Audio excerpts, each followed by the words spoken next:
Hello friends and welcome to this video on Authentic English, and in this video we're going to talk about the book 4 of Gulliver's Travels by Jonathan Swift.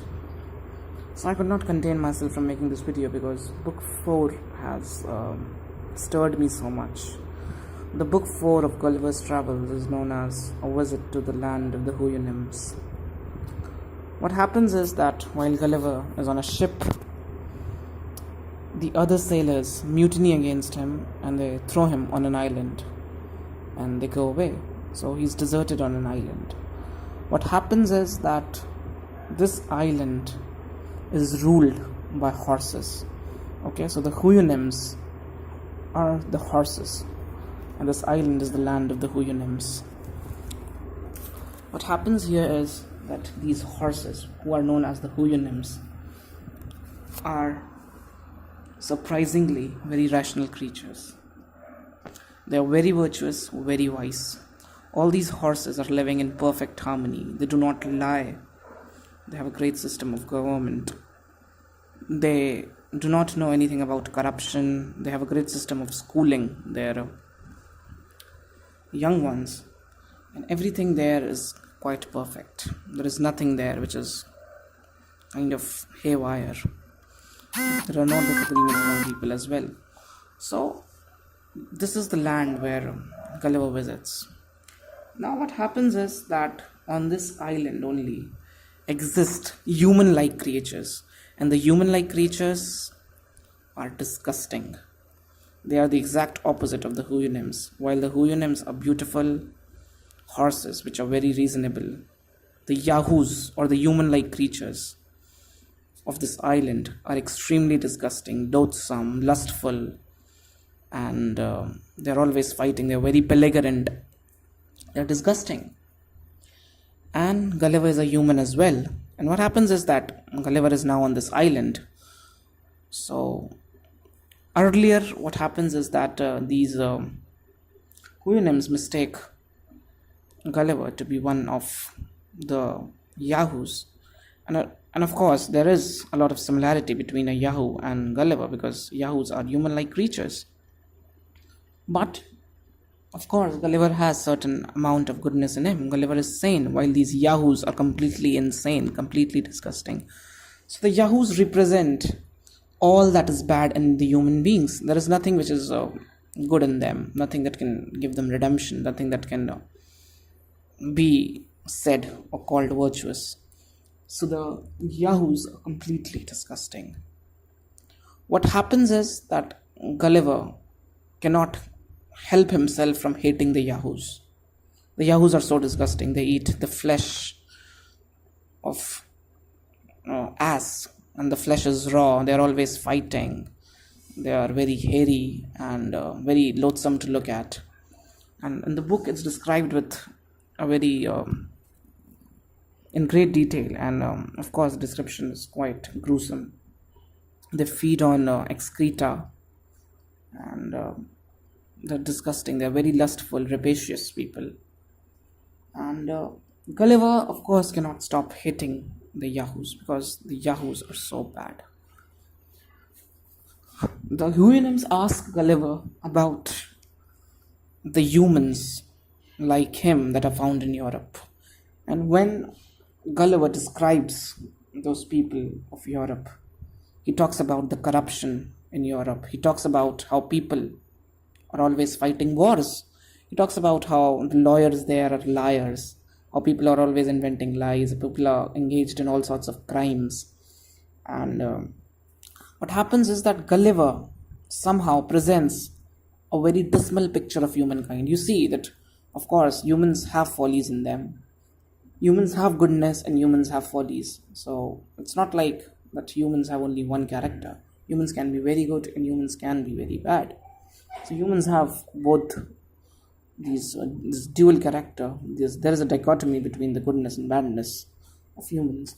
But however, what happens is that Gulliver only ends up describing all that is bad in the human. He says that people in Europe are like this. They are corrupt, and the kings are corrupt, the prime minister is corrupt, everybody else there is corrupt, they are full of vices, there is nothing good in them.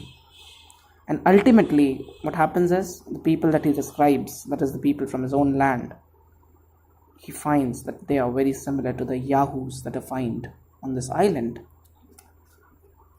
And ultimately, what happens is that Gulliver gets crazy. Gulliver does not want to leave this land because he thinks that this is such a good land, and people are not.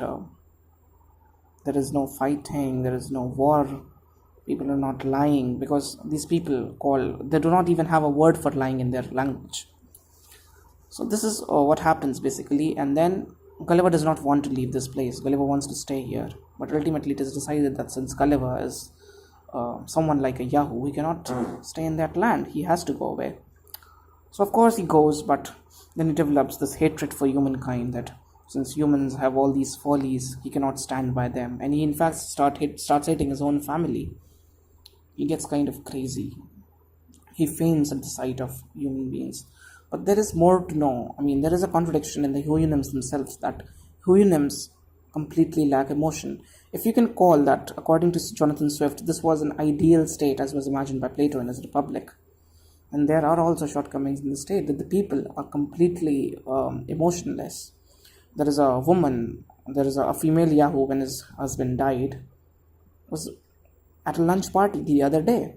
So these Yahoo, a female Huyunim when her husband died, was at the party the other day. So the Huyunims do not have emotions in them.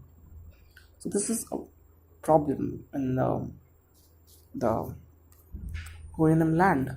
But why do not they have emotions? And also, they prize poetry. And poetry, is something that is born out of badness.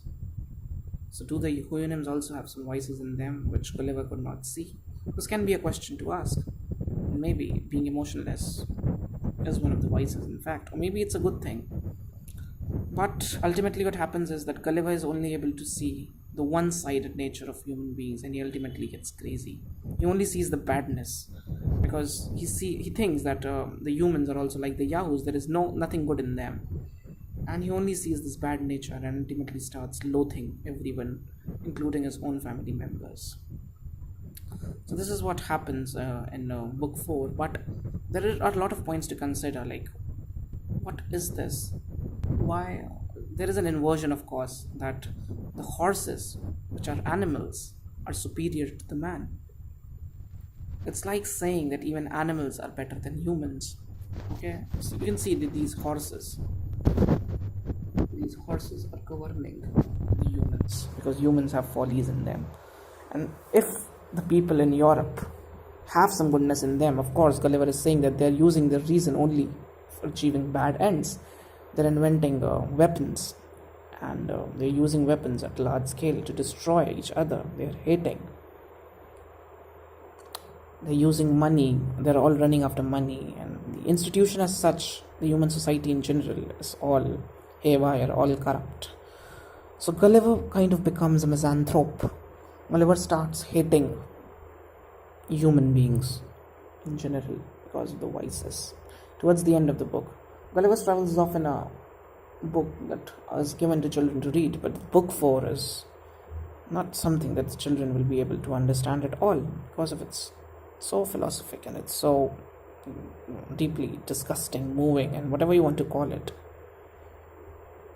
It shows how actually human beings have a lot of flaws and vices in them. So this is it for the lecture. I'll make another video on this when I just wanted to speak something, and this is it. I hope you like it. Thank you for watching.